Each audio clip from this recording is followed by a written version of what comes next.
Okay, I don't want to do any more announcements or anything else but this particular message that's in front of us.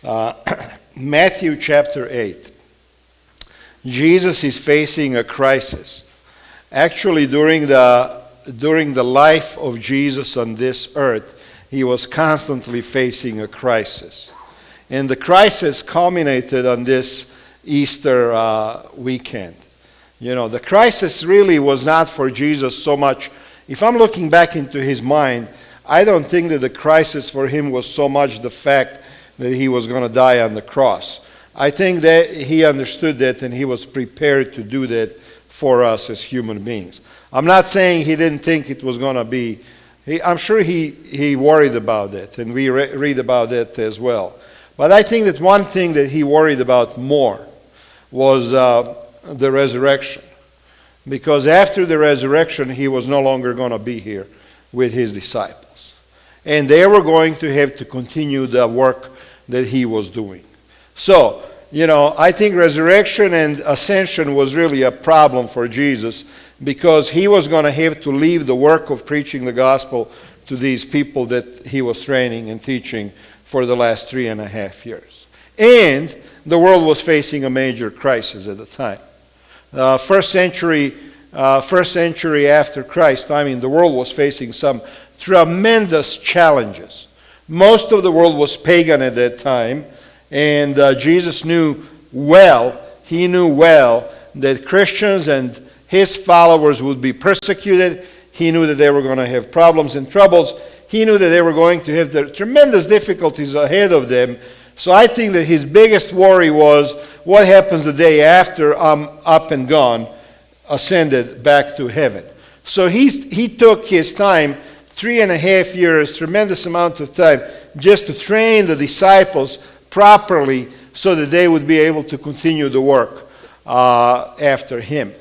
And this is why this whole series that we are doing this year, we are looking at the lessons that the disciples had learned from Jesus and how they have grown from these rough kind of individuals that were not very spiritual to actually become spiritual giants who transformed the world and gave their lives for this message. But Jesus had to train them, and he had to train them intensely. And every time he was teaching them lessons, he was basically trying to tell them what it's going to take for them to be the leaders of this new way of life, to be the leaders of Christianity, you see. So the problems of that day were tremendous, and that's why he took really careful time to select who was going to be his followers. I read not too long ago an interview with the CEO of this one company. I forget its name. It's one of those tech companies that the guy took a company from, 30 million to 30 billion, something like that, and 300 employees to 3,000. And one of the things that the guy said in his interview was that he is always super slow to hire and very quick to fire. And I thought about that as I was studying this lesson here about Jesus. You have in this story that we are about to explore, you have two guys in these verses, in these 4 verses, 2 stories, 2 guys, 2 men coming to Jesus and asking to follow him, and he's kind of rejecting them. He's kind of saying to them, before you decide to follow me, you need to be aware of what it's going to cost you to follow me. So Jesus was not interested necessarily in huge crowd. He was not interested, in huge following. He was interested in quality of people that were going to follow him. To follow Jesus is also to tread the hardest path on earth you could ever take. Why? Because he leads you to places that sometimes you don't want to go.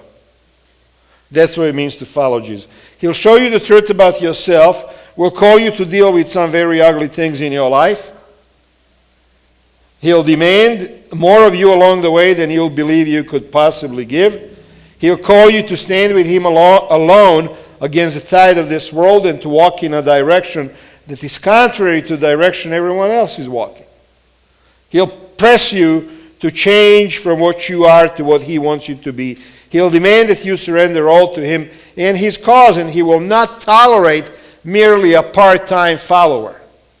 A Christian who follows Jesus a little bit, but then, they get busy and they go do something else.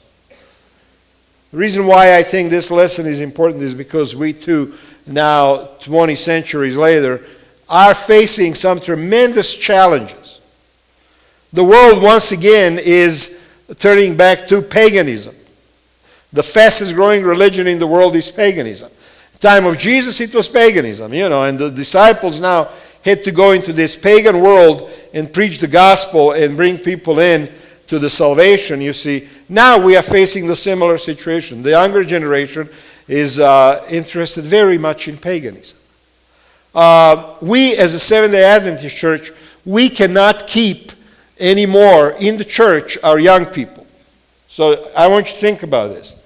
We have a very difficult time across the board as a Seventh-day Adventist denomination. We are not the only ones. This is across the denominations. We can't, as Christians in churches, we cannot keep our own young people. So let me ask you this. If we can't keep our own young people, how are we going to bring the young people who are out there who have never heard anything about Jesus? Who are dabbling into paganism, who are dabbling into all of these natural ancient religions, you see, who are totally questioning the existence of God. I'm looking, this last week, you can drive around the town and you look at the church signs everywhere. And every church sign that I saw was designed to invite in the believers. Every church sign. Something about Easter and something about Happy Easter and something about Jesus died for us. Well, you got millions of people out there who don't believe that Jesus even existed. They don't even believe that Jesus even existed. You talk to them and they say, how do you know that Jesus existed? It's just in the Bible. I don't know that Jesus existed. How do I know that the Bible is just not a myth? Like Superman. There is evidence for Superman. There are movies about Superman. There are comics about Superman. There are books about Superman. There are statues in different countries of Superman standing there, but he never existed. You can look all around. You can see all kinds of evidence of Superman, but he never existed. And the younger generation of people today that are coming up across the nations, not just the United States, they're saying, how do I even know that Jesus existed? They don't want to come to an Easter service. It means nothing to them. Absolutely nothing. And at the time of Jesus, you had a similar situation. He was picking the disciples and people to follow him who were going to go into that hostile, non-interested environment, and they were trying to tell them about the salvation and God and Jesus and one God and not all of this other stuff that's out there. You got now more people out there who believe in aliens than people who believe in Jesus. You see? So the challenges were tremendous, and I'm saying this because of what's to come in these two verses. In Luke 14, chapter 14, I'm just going to read this and just follow me for a minute. If anyone comes to me and does not hate his father and mother, wife and children, brothers and sisters, yes, and even his own life also, he cannot be my disciple. Very slow to hire, very fast to fire. You see, he says, if you don't hate your loved ones, even yourself, you cannot be my disciple. So the standard, the requirement for being in the group of Jesus' followers is super high. It's super high. And whoever does not bear his cross and come after me cannot be my disciple. For which of you, and then he tells a story, intending to build a tower, does not sit down first and count the cost, whether he has enough to finish it, lest after he has laid the foundation and is not able to finish, all who see it begin to mock him, saying, this man began to build and now he can't finish. Which one of you is going to come to church and say, I'm going to follow Jesus, but not figure out what it's going to cost you to follow Jesus? So today we have in all over the world, we have had this movement for the last 25 years. It's called Seeker Service Movement. So the churches, ours included here, Nevada Seventh-day Adventist Church, most churches are designed, and when we do stuff in the church, worship service, we do it in such a way that anybody can come in kind of feel comfortable. But most churches, they stay at that secret level, And all we are doing is just telling people how Jesus loves you and how he cares for you and you need to accept him. And we don't go deeper into that, and this is a problem. This is a problem because we have a lot of secret churches all over the world, but we don't have churches where people are growing spiritually and where they are committing more and more of their life to Jesus Christ. And this is what he was this was his worry.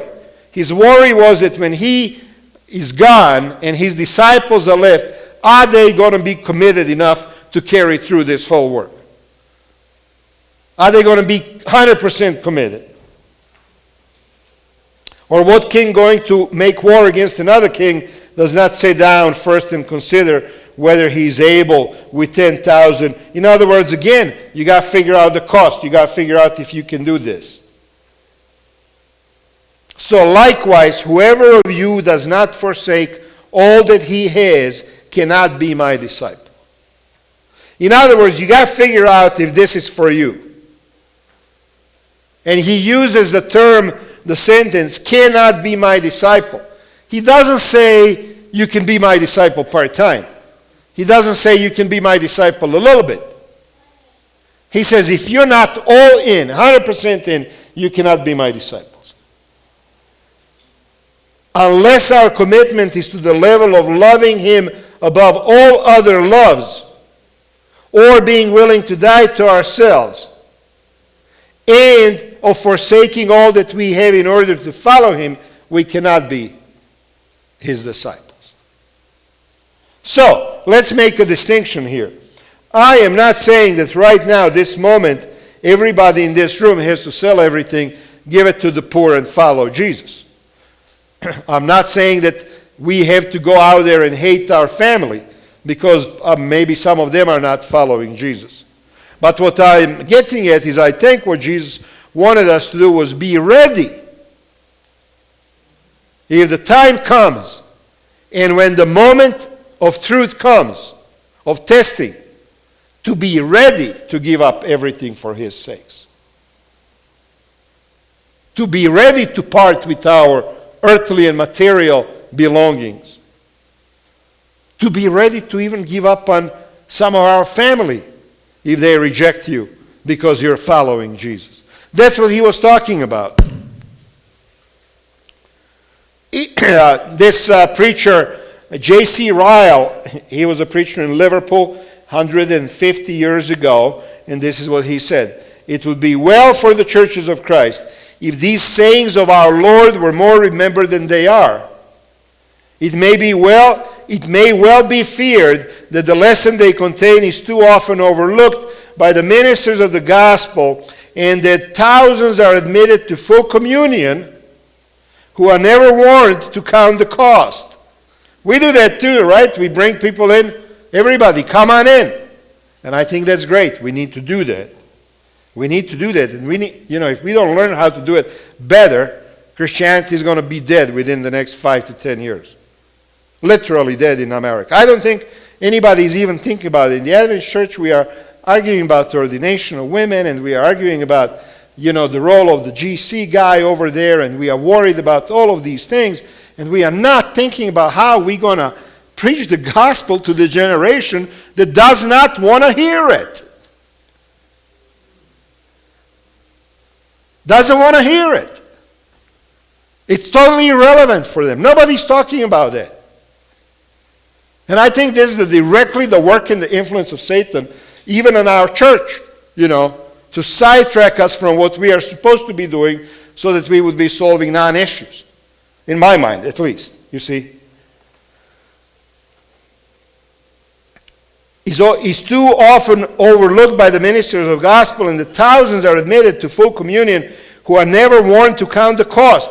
Nothing, in fact, has done more harm to Christianity than the practice of filling the ranks of Christ's army with every volunteer who is willing to make a little profession and then talk fluently of his experience.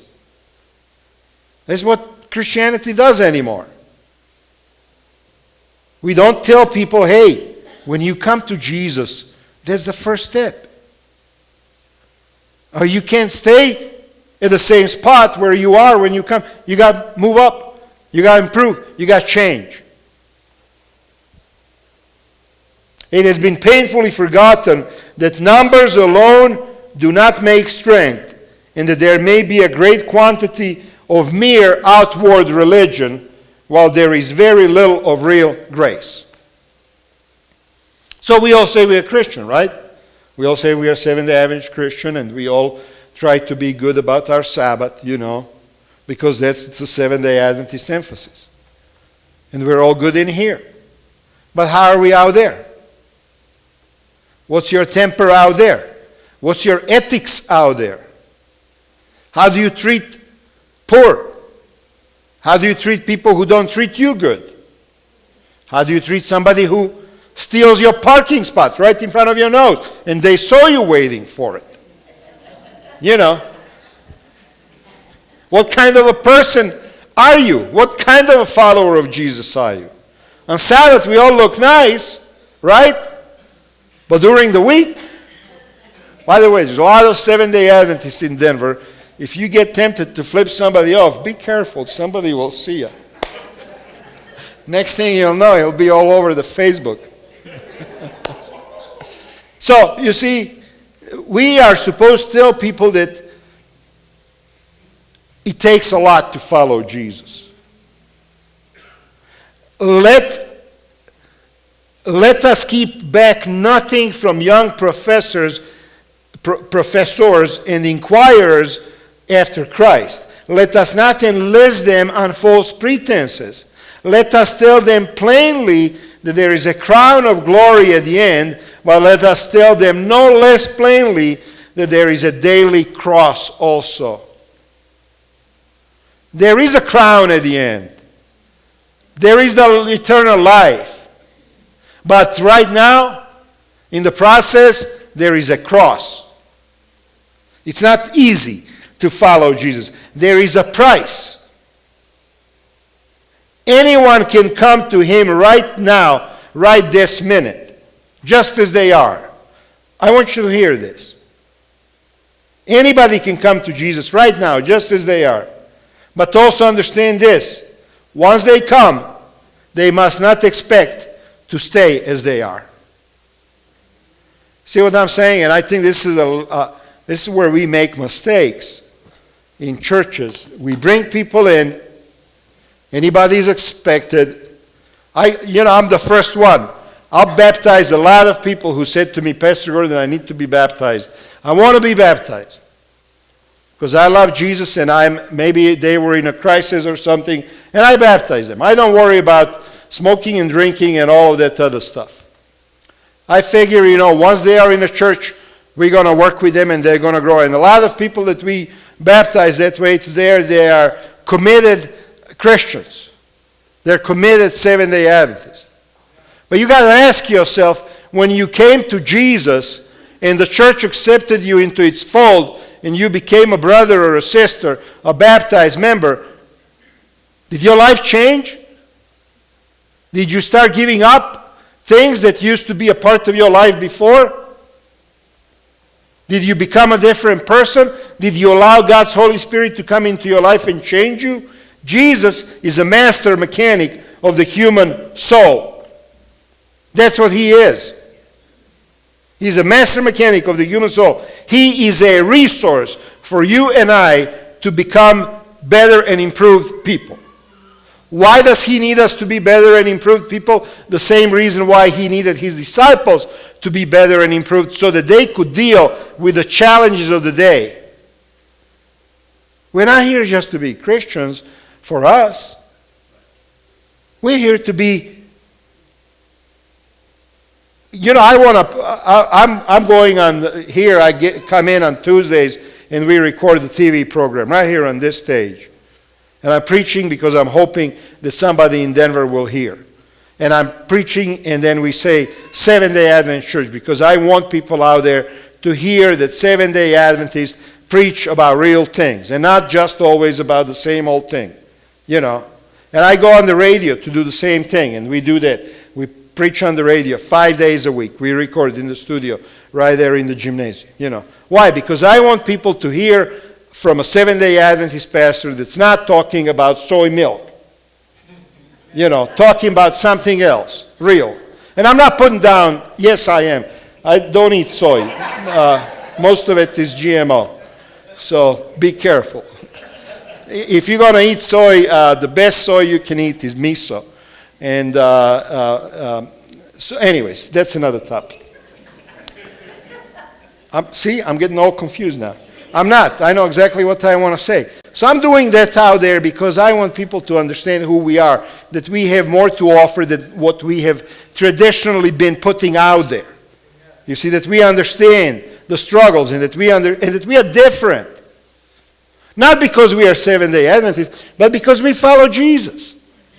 So I want people to understand that. But you know, the city of Denver, Metro, is not going to know Jesus and the gospel until every single one of us here in this church, and I can only speak for this church and 5 others that are under my supervision. I can't speak for all the other churches, but until those of us who are in this church are fully committed to Christ. I'm one guy. You know, I can go on radio, TV, and beg you guys to support it financially, and you will do that, and you've been doing that and helping, but we need more. We need more people stepping out there, and really, when you walk and live and work, wherever you go, people need to know immediately, instantly, that this person that just walked into the room, all eyes are on you because you're different. Your ethics are different. Your language is different. Your heart is different. Your behavior is different. That's how Christians should be. You walk somewhere and people see not the halo around your head, but they see that you're different. Now, when that happens, then the city will know who Seventh-day Adventists are. And everybody will. Because each one of us has tremendous amount of people that we come into contact with. But for that to happen, there needs to be a total commitment to the cost. Willingness to spend. Willingness to allow Jesus to come in and fix my soul if He is the master mechanic of my soul. You know, you tell me you have a car and you love your car, and I go in there and I see trash in there and old bottles and pop cans. I tell you, you don't love that car. I can tell. Jim has an old Porsche. I can tell he loves that car. Because it's nice and clean and smooth and always shiny, you know. And no trash is allowed in there. He does allow me to go in there with my shoes. I'm just kidding. But you see what I'm saying? So same thing, if you say, you know, I'm a Christian, I follow Jesus, well, are you allowing Him to fix you up? Or are you just saying, I love to be a Christian, but Jesus, right now, keep your hands off of me because you know what? I got some financial problems, and the only way for me to get through them is to be a little bit unethical in my finances. But once I solve that, then you can come in and, you know. Or, you know, yes, Jesus, I love you and I want to be a Christian, but in order for my life to go okay, I have to tell certain lies. I just have to do that. And then my life is going to be okay. Jesus doesn't want that. He doesn't want that. He doesn't want us to say that we love Him, but then do our own thing. Behave the way we want to behave. He wants us, if we say we're going to follow you, to behave like He behaved. And that's the work of the Holy Spirit that needs to happen within each one of us. It's not something, you know, so if you take my parking spot intentionally and you saw me waiting for it and I don't recognize that you from a church, you know, we may have a problem. Speaking as a human, right? But, yeah, if I see that it's you, then I'll just say, hey, Gary, cool, nice job. But if I don't recognize you, then who knows what I'll say, right? We can't be that way, guys. We need to go to Jesus and say, Lord, what is it that you want from me? What's the cost that I need to pay? What's the cost that I need to pay? So, wow, we didn't even get into the sermon yet. And when Jesus saw great multitudes about him, he gave a command to go to the other side. So now we are encountering these two men that are coming up to Jesus. Then a certain scribe came and said to him, Teacher, I will follow you wherever you go. And Jesus said to him, Foxes have holes and birds of the air have nests, but the Son of Man has nowhere to lay his head. Now, so this is the first story about the scribe. Scribe is a respected individual at that time in Israel. He is educated, he knows how to read, he knows how to write, he knows the Old Testament almost verbatim. I mean, he's somebody that understands the gospel. He's somebody that understands the Old Testament. I mean, this guy, I say he understood the gospel because he read in the past the prophecies about Jesus and the Messiah. So that's why Jesus says to him, the Son of Man has no place to lay his head. Because Jesus knew that he would recognize the word Son of Man. Because it's in the Old Testament. So this guy coming to Jesus is a big deal. It's a big deal. You know, we have these pastor meetings every once or twice a year. I don't go too often, but I do go sometimes, and then we talk, over there, and I hear a pastor say, oh, I have a doctor in my church, and that really helps me out.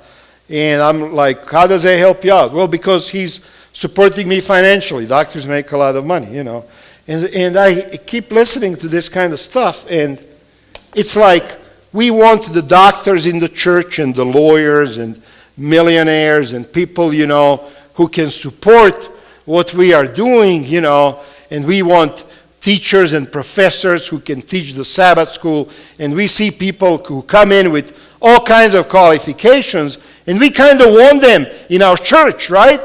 We want them to help us because they have qualities and they have resources and all of those things. This is how this guy was. He was a resource person for Jesus. He had a lot to bring to the table. And yet Jesus says to him, you know what, before you do this, let's make sure that you understand that it's not going to be easy. I have no place to sleep. I have no place to put my head. Are you ready to do that? Slow to hire.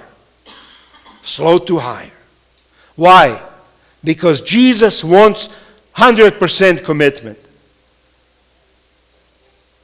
And I tell you, as a pastor, I learned that in a church, I would rather have a janitor who is 100% committed than a Hollywood actor who is 90% committed.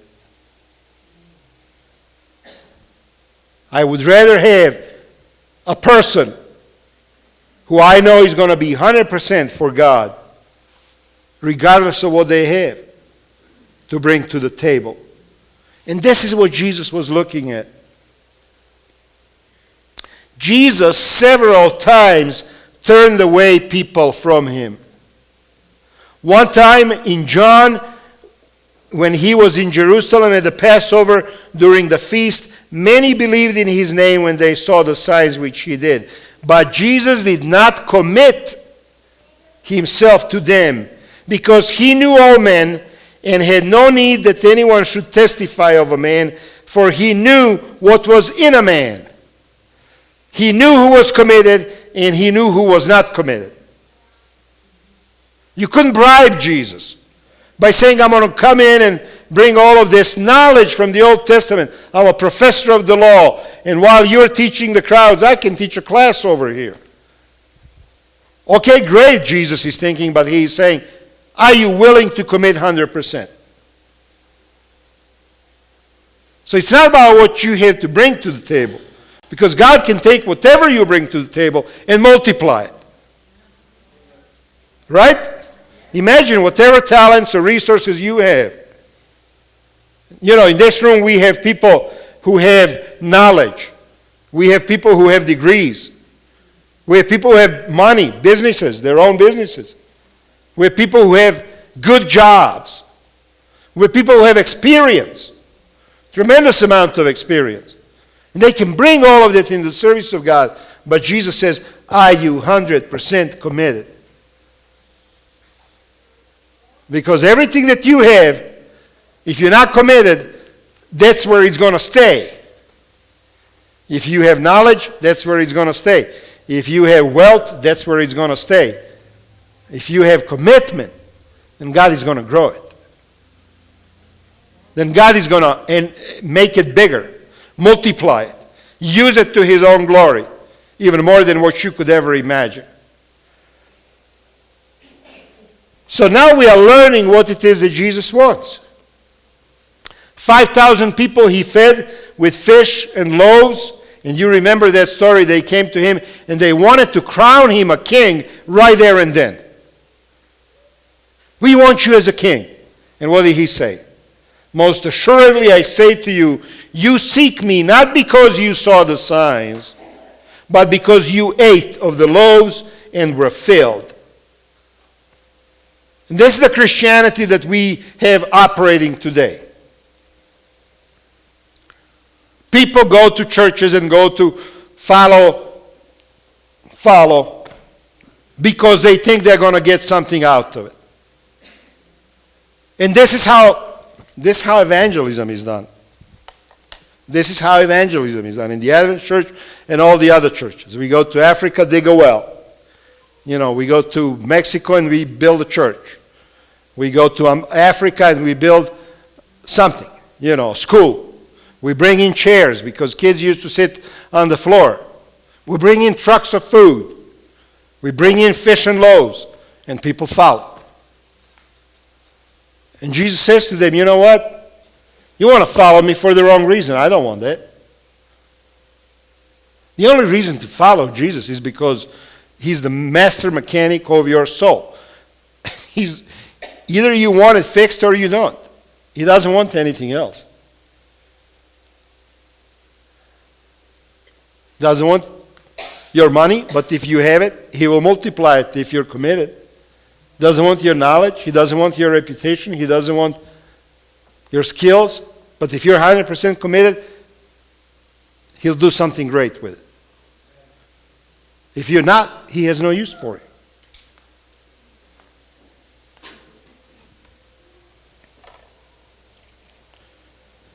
you. If He had wanted great crowds to mob around Him, He wouldn't have said things about Himself that drove them away. He was not interested in becoming popular with the crowds. He was only interested in building His life into devoted disciples who would follow and obey with complete commitment and devotion, and who would then go on to change the world in His name. Jesus was worried about Easter because He was going to be gone. And He wanted to invest His life into the disciples who were fully committed for the purpose that they would go out and continue with that work.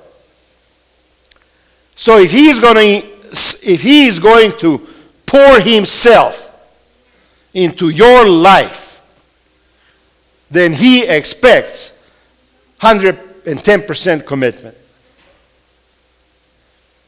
If you went to Warren Buffett, if you went and knocked on his door in Omaha, and if you said, please teach me how to handle money, please teach me about the stock market, please teach me about finances, please teach me everything you know about the world of money, and I'm going to be forever grateful to you.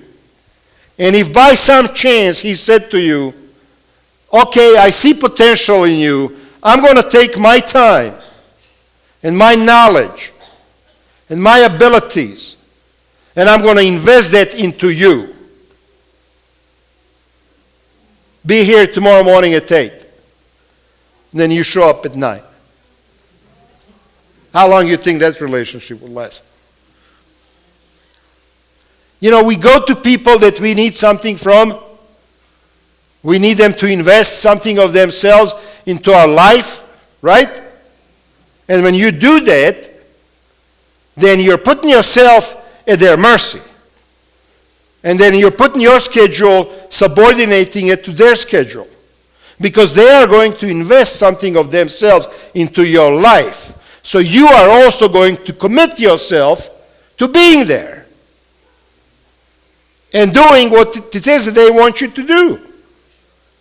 When you were learning to drive a car, if your dad had money and put you in a class, in a school, if you wanted to learn how to drive, you had to be there on time. Your teacher wasn't going to wait for you. He had other students. So Jesus is saying the same thing. He's saying, I want to invest my time. I want to pour. I want to build my life into your life. I want to do things for you so that you would grow. Jesus wants to come into my life, with His power, with His Holy Spirit, and show me the things that I need to fix. Maybe it's that parking spot that I'm always fighting about with somebody. Maybe it's a relationship that you have with your spouse, unhealthy relationship. Maybe it's something in your character. Maybe it's something that you have to give up. Maybe there's a little bit of dishonesty in your life that you kind of just brush over, and it's not a big deal. Everybody else does it. Integrity. Integrity. To say what you mean. Do what you say. Stand by your word. Be gentle with people. Not hate anybody. Get rid of prejudice if you have any in your life. These are the ailments of the soul that only Jesus can change. We all have issues. We all don't like somebody. We all have temper problems. We all have addiction problems of one sort or another. And that's what Jesus is here for. He wants to heal that. He wants to fix it because we have a job to do.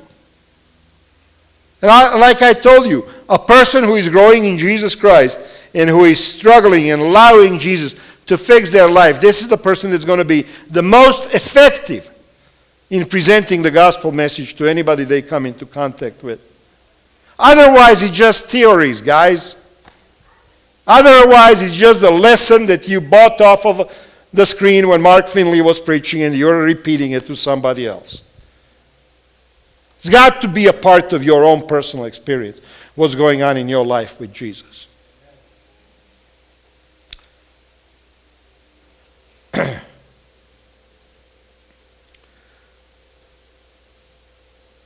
Jesus is not after quantity of numbers as much as quality of commitment. Quality of commitment. That's why he ended with 12. Those 12, maybe they were not perfect. Maybe they were not educated. Maybe they were not eloquent. But those 12 were committed. They had their doubts. They had their fears. They had moments when they ran off. But they also had moments when they came back. You see, they were in it all the way. So you have 12 people against the ancient world of paganism. And with the power of the Holy Spirit, look at what happened.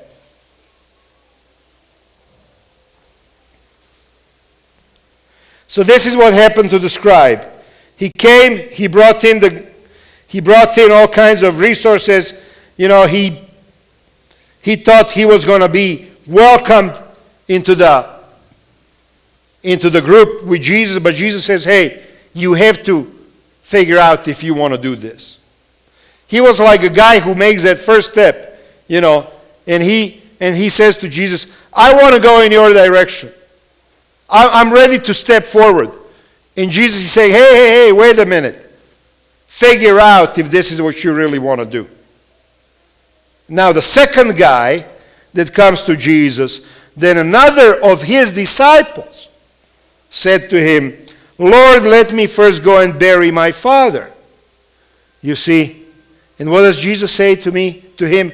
Follow me and let the dead bury their own dead. So you have one guy who is saying, I want to go. And Jesus is saying to him, don't go until you figure it out. And then you have another guy who says, I want to go, but my other foot is not ready to actually leave because I got other issues I got to deal with. You see, so you have two different kinds of people. Some people, they jump, I want to be a Christian. And we have to say, do you know what that means? It means you're going to have to give up who you are and allow God to mold you into who He wants you to be. You know, so maybe you're a tough guy now, but maybe God wants you to be a gentle guy. God wants you to be something else. Are you willing to let Him do that? So that's one kind of people. But then you have other kind of people who also say, well, I want to go, but, you know, they made that first step following Jesus, but I still have my other foot on the ground there. Didn't leave, didn't make that step. It's stuck to the past. I want to follow, and I think this is where a lot of Christians are. We made that first step, but that second foot is still on the ground. I'll follow you when things work out. I gave an example of a guy we had years ago here at the church. Only a few may remember the name if I said it, but I'm not going to say the name. And he would always tell me, his wife was a member, but he was not. He was working on Sabbaths, and he would always tell me, Pastor Gordon, as soon as I'm retired, I'm going to get baptized. And you heard stories like that before, right? And he never made it. He never made it. But this is the example of, I want to follow Jesus, but I got other things I got to take care of. You can't do it. You're either all in or you're not. If the moment came where you had to part ways with your family, would you be able to do it?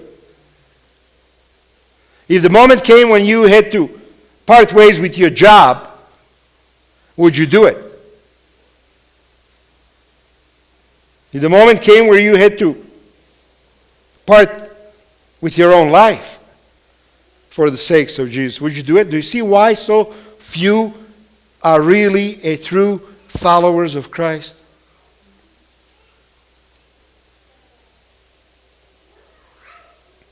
It costs us all kinds of things to follow Jesus.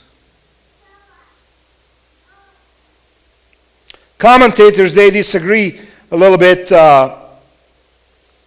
about this man. Some say that his father died and he had to bury him. Others say that his father was sick and was in the process of dying and he was going to hang around with his dad. And I heard the story of a traveler who was traveling to an eastern nation, and he tried to hire a guide for his journeys. And one of the men he sought to hire said that he would make the trip, but first had to wait until he buried his father. Then pointed to the old man who is sitting in the doorway to his home, as healthy and as happy as can be. You see? And if that's the case, then it was a way of expressing that the man's father was of the utmost importance to him, and that he needed to care for him until the time of his burial, whenever that happens. We are always going to have stuff coming in that we need to take care of. I'm not saying don't take care of it. I'm saying, what's your priority? What's our priority? Is it to get sidetracked by everything else? Or is it to get up every morning and say, Lord, I need your power of Holy Spirit in my life today. What do I need to change today? That's what it means to actively work together with Jesus on our character and on our soul. And then let Him do the rest. But are you willing to expose yourself to that? Are you willing to? Because you're going to lose some things. If you become super honest all of a sudden and you were making money by cheating people, you may lose some money. If you decide to have integrity, and tell people of all the things you've done, well, maybe you're going to lose some friends. And people don't want to lose things, so they don't want to commit to Jesus 100%. But that's what it's going to take. What's our priority? What's our greatest priority in life? What's yours? What kind of a follower of Jesus are you this morning as you sit here? Are you the kind of a follower that is happy because we have the truth, the Sabbath truth, and that's all that's good enough? You're the kind of follower because you think you need to do things so that God would approve of you? Are you the kind of follower who is following Jesus because you hope that when trouble comes, He'll just lift you up out of that trouble and solve all of your problems? Or are you following Jesus because you genuinely desire a change in your life, in your character, in your total approach to this world? Where you're living in this world, but you're living for the next world. You can't, if you're living here and if you're living for here, that's where we have a problem. We have to live here. We can't, right now we're stuck. But what do we live for? And I want us to live for God's way. I want us to live for Jesus. I want us to, as a church, to allow Jesus to change us so that we can go out there and have an impact on the communities that God has entrusted to us. I was brought here, I came here 22 years ago to this church. I came to Colorado in 1990 because Colorado Springs gave me a job to be a Bible worker. So God entrusted this area, in a sense, to me to work here. Amen. Some of you may have been born here. Accident? Or was God putting you in a place where you were going to have an influence? Where you were going to have a job working for the Lord? And I believe that that's the case. I believe we are here because God entrusted us with this territory, with this area. He wants us to make a difference. And in order for us to make a difference, we need to allow God, Jesus, the master mechanic of our souls, to change us and to take away everything that's no good and replace it with His character. And when people see that, you're not going to need to do any evangelistic meetings.